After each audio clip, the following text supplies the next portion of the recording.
करीब 17 करोड़ की आबादी वाला बांग्लादेश एक बार फिर राजनीतिक उथल-पुथल का सामना कर रहा है। बांग्लादेश की राजधानी ढाका में विरोधी दलों और छात्र संगठनों का विरोध प्रदर्शन तेज हो गया है। इस हंगामे, लॉन्ग मार्च और प्रदर्शन के बीच राजधानी ढाका में सेना तैनात होनी शुरू हो गई है। ढाका के बड़े चौराहों और व्यापारिक प्रतिष्ठानों के आसपास सेना के जवान दिखाई देने लगे। सेना की बख्तरबंद गाड़ियां और AK-47 लिए बांग्लादेश आर्मी के गार्ड्स ढाका की सड़कों पर मार्च कर रहे हैं। इस बीच बांग्लादेश आर्मी के चीफ जनरल वकार उज जमान ने मोहम्मद यूनुस को इस साल दिसंबर तक चुनाव कराने का अल्टीमेटम भी दे दिया। तो क्या बांग्लादेश में इतिहास खुद को दोहरा रहा है? जर्मन दार्शनिक कार्ल मार्क्स का एक मशहूर कथन है, इतिहास खुद को दोहराता है, पहले त्रासदी के रूप में, फिर मजाक के रूप में। इसका एक कारण मानव स्वभाव है, क्योंकि हम अतीत की गलतियों से नहीं सीखते और उन्हें दोहराते रहते हैं। लगता है बांग्लादेश की अंतरिम सरकार के मुख्य सलाहकार मोहम्मद यूनुस ने भी अतीत से कुछ नहीं सीखा है। बांग्लादेश में तख्तापलट के 9 महीने बाद एक बार फिर हालात बिगड़ने लगे हैं।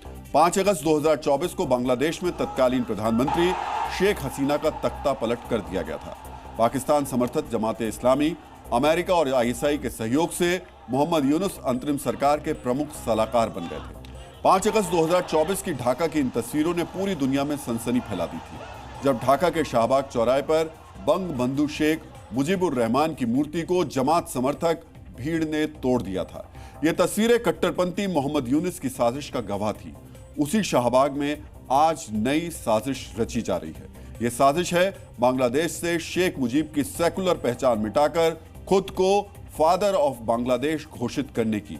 यह प्लानिंग है 1971 के पाकिस्तान टूटने के चैप्टर को किताबों से हटाने की, बांग्लादेश में हिंदुओं के नरसंहार का नया चैप्टर खोलने की और बांग्लादेश के सेकुलर कैरेक्टर को बदलकर इसे कट्टरपंथी समाज में बदलने और भारत विरोध का नया नैरेटिव गढ़ने की साजिशें रची जा रही हैं। I don't know what's happening in Bangladesh. I don't know whether anybody knows what's really happening in Bangladesh today. He is frustrated because he's not able to come to terms with what is taking place inside Bangladesh. Yunus की आखिरी जो कोशिश कि BNP जमात के साथ बैठेगा, अगर BNP manage नहीं होता है तो आने वाले अगले हफ्ते यूनुस के समय खत्म हो जाएगा। कट्टरपंथी मोहम्मद यूनुस ने अपनी इस जिहादी साजिश के लिए शाहबाग प्लान को एक्टिव कर दिया है। आज ढाका के ऐतिहासिक शाहबाग चौराहे पर मार्च फॉर यूनुस नाम से विशाल जनसभा का आयोजन किया गया। इस दौरान यूनुस समर्थकों ने पहले सुधार, फिर चुनाव और यूनुस को 5 साल सत्ता में रखा जाए जैसे नारे लगाए। यूनुस का शाहबाग प्लान क्या है, इसे हम आगे डिकोड करेंगे, लेकिन उससे पहले आपको ढाका के ऐतिहासिक शाहबाग चौक के बारे में जरूर जानना चाहिए। ढाका का ऐतिहासिक शाहबाग बांग्लादेश मुक्ति वाहिनी का अहम सेंटर हुआ करता था। शेख मुजीब और उनके समर्थक यहां पाकिस्तान के खिलाफ बैठक किया करते थे।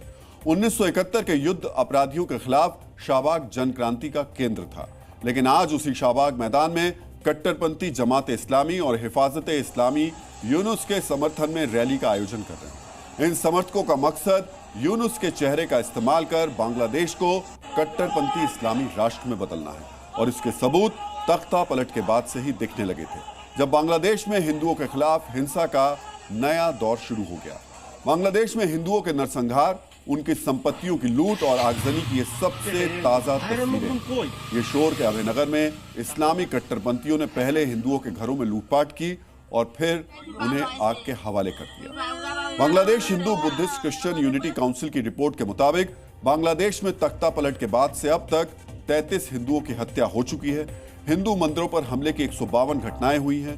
मंदिरों को निशाना बनाने के दौरान 92 मूर्तियों को खंडित किया गया है। इसके अलावा ढाका से चटगांव तक करीब हिंदुओं के 200 घरों को तोड़ दिया गया। 5 अगस्त के बाद बांग्लादेश में हुई हिंसा में बड़े पैमाने पर बांग्लादेश पुलिस के हिंदू जवानों को भी निशाना बनाया गया।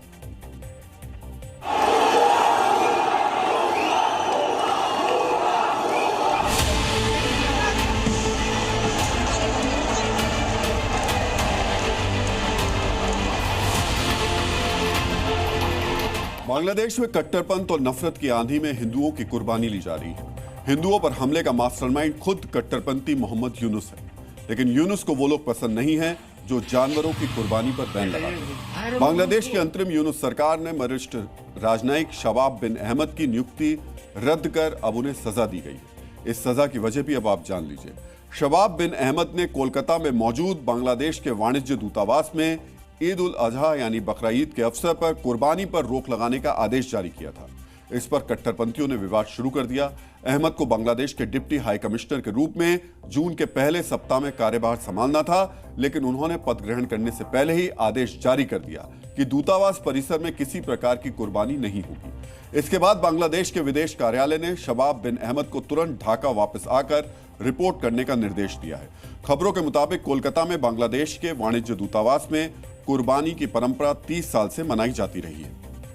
और मुझे लगता है इस पर हमें एक थोड़ा सा शॉट भी आपको दिखाना चाहिए। उस वक्त के जब तस्वीरें हम दिखा रहे थे, बांग्लादेश की सड़कों पर आर्मी के बख्तरबंद वाहन इस वक्त चल रहे हैं। ये तस्वीरें आपको देखनी चाहिए। वहीं पाकिस्तान में फील्ड मार्शल बने आसिम मुनीर रोज के ड्रामे चल रहे हैं। ये फुल स्क्रीन अगर हम इन तस्वीरों को दिखाएं तो आप समझ पाएंगे